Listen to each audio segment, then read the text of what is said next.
Hey City, welcome back to the channel. It's a girl Bravo, and I'm back with another reaction video. Today guys, I'll be reacting to Thomas Sowell. If you haven't seen any of my reactions to his videos, click on the link above. I have a whole playlist on Thomas.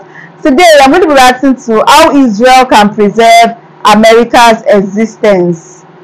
How Israel can preserve America's existence. This will be my first time checking this out on the channel, and I'm super curious about this one. But before we get started, we have some beautiful people watching us for the first time. If you are new here, hello, I'm Vera. I do reaction videos with lots of different artists on here, react to different songs from all over the world. If it is something that you love, why not join Vera City? Hit the subscribe button below, turn on the post notification bell so that you can always be the first person to know whenever a new video drops. And that, guys, let's go.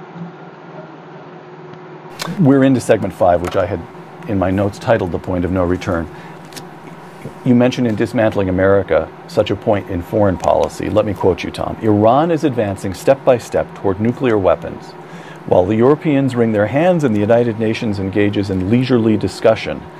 When Osama bin Laden has nuclear weapons, the choice will be between knuckling under and watching American cities blasted off the face of the earth. That is the point of no return, and we are drifting toward it. Yeah. Close quote.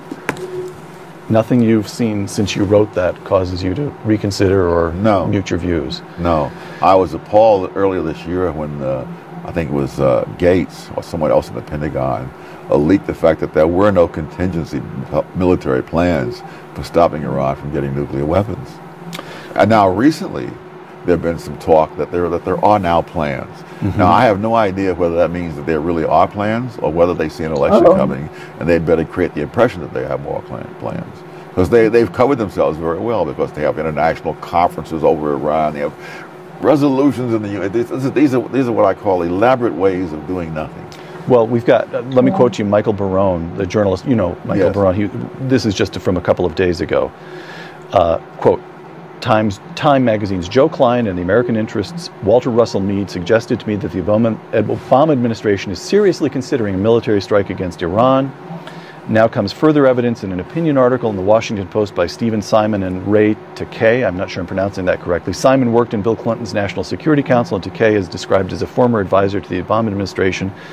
Their article takes seriously the possibility that the president will order such an attack. And your answer to that is, that could be nothing but cheap leaking. Yeah, I'll believe it when I see it. All right. In fact, he doesn't have to do that. All he has to do is not interfere if the Israelis want to do it. I saw someplace where Saudi Arabia has indicated that the Israelis could fly over Saudi Arabia to get there. And it's ironic that they would have to go around Iraq and fly over Saudi Arabia, because the American planes patrol Iraq and presumably would shoot down the Israeli planes on their way to Iran. Let me ask you this. Do you consider it then the duty of the President of the United States to prevent Iran from gaining nuclear? Absolutely. That's clear to you? Absolutely. I don't know what earthly chance we have, or the Western world has, once Iran has those weapons. You know, it took two weapons. What about this notion of deterrence? It worked during the Cold War. Yeah, the Russians did not want us to blast Moscow off the map. The Iranians have said themselves, going back to Ayatollah Khomeini, that their top priority is not Iran, but Allah. And so if they get into a war in which Iran is knocked out, but they then strike a blow for Allah, they're happy with that. And failing any serious sign that the United States would attack, would you say that it's the duty of the Prime Minister of Israel and his cabinet to order an attack? Oh, absolutely. But think of how pathetic this is, that the fate of the United States of America would be in the hands of a country smaller than Lake Michigan. You know, a lot of people recognize the threat of Iran, but you're actually one of the few people that I've talked to who really see it as a kind of, you know, the term these days is existential threat to the United States. It really changes our existence. Oh, absolutely. Going all the way back to the Ayatollah Khomeini, he said that his first loyalty is not to Iran, it's to Allah. And so if you know, we can't deter them with the threat that we'll come in and destroy a whole lot of innocent Iranians. They don't care. I mean, you can't deter suicide bombers. So deterrence worked. We're here at the Hoover Institution, which is home to a lot of people who were architects of the deterrence policy. Deterrence worked during the Cold War, but you don't think it will work today? No, because you can't deter suicidal people. You either stop them or you don't stop them. Do you think the administration is kind of distracted by what's going on the economic side and not paying enough attention to Iran, or do you think there's something more basic going on? No, I don't think they ever intended to do anything serious to stop Iran. What they are doing is a lot of charades at the United Nations, which follows years. We've had all kinds of charades at the United Nations and at the League of Nations before that, for the very same purpose of giving the impression that you're doing something when you're not doing a thing. Religious fanatics will never negotiate. Funny how I was thinking about this stuff days ago, like this whole Iraq-Iran thing. You know, these people, even when they die, they are always, when they're about to die, there's something they always chant, like a prayer, that may their souls be received. I watched some clips of the Boko Haram, and before they kill anyone, there's a prayer they would always say. They will say their prayer, then they'll kill you. So they believe that what they are doing is right. So they cannot negotiate. You can't negotiate with them. Death is glorious to them. Whether it's sue or combat, whatever, all that matters is their God. They believe that they are doing it for their God. They are doing it, they are doing the right thing. So you cannot say you want to go and negotiate with them. It cannot work. Whatever they are doing, they are right. They are even praying before doing it. So they believe that God is actually answering their prayers, and that is what they believe in. So I've seen videos like that online where they'll pray and they'll just kill. They're suicide bombers. They have their minds hardened. There's this movie I saw, 13 Minutes in Benghazi. Is it 13 minutes? Yes. And it is a true life story. It's based on true life event. That means it actually happened.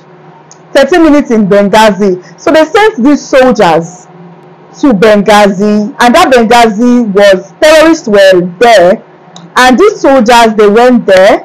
At the end of the day, majority of them were killed, injured, and these soldiers, they had families. And it was crazy because that movie just came to my head, and I was like, why did this happen? And the fact that it actually happened in real life was what really scared me. The fact that, okay, these soldiers, if you have not seen that movie, you should see the movie, 13 Minutes in Benghazi, okay? And so the fact that these soldiers, and this movie has been so long that I have seen this movie, and imagine that I can still remember the movie up to now, because the movie actually made me so angry, like, why did this actually happen? Okay, so these soldiers are, you know, they are fighting. They came from America. They took them to Benghazi to fight, to protect the people. At the end of the day, these soldiers could not differentiate who the enemy was, because everybody was covered. You know, their men wear this, whatever, they cover themselves. So, and you know, they also have their citizens. So they don't even know who is the bad guy and who is not. And at some point, the soldier was asking, how do we identify the bad guy? And they said, if they are not shooting at you, they are not the bad guy. If they are shooting at you, they are the bad guy. So they can just go out and they'll see some men wearing their white clothing, and they'll just be looking. They don't know if they are the enemy. Actually, if you know, okay, this person is my enemy, then you know how you guide yourself. But they don't even know if they are the enemy or they are not the enemy. And the next minute, those ones can just bring out gun and start shooting them. Then that's when they, oh, these are the enemies, and they start shooting back. And even children were given guns. Those terrorists, they gave their kids. Their kids were shooting grown men. It is crazy. Like, religion has really scattered their head. It has messed up their thinking. And it is crazy. And I was so angry. Like, so this actually happened in real life. Like, this actually happened. They actually killed people. They killed a lot of people from that journey.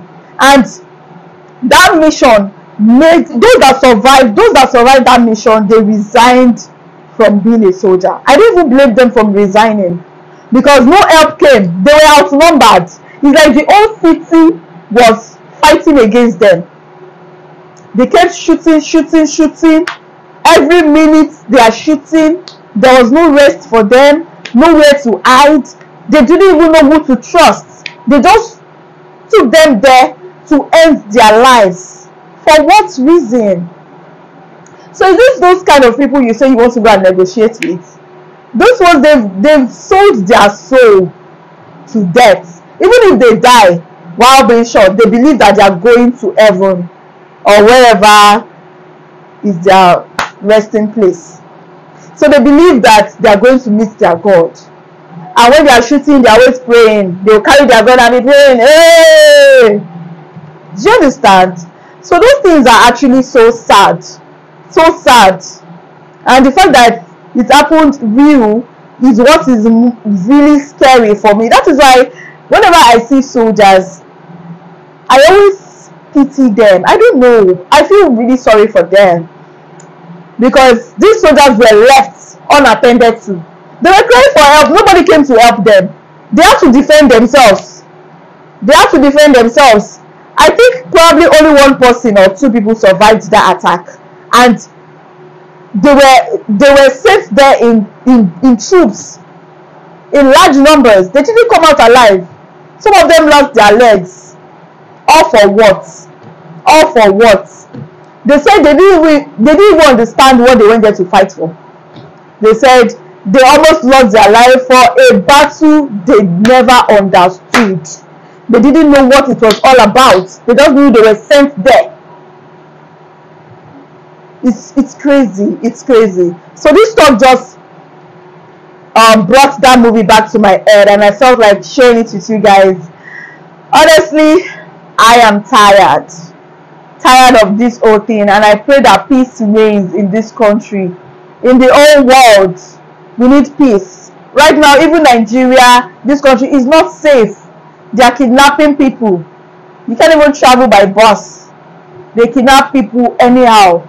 Security is zero. There is no security. Even in your own country, within your own country, there's no security.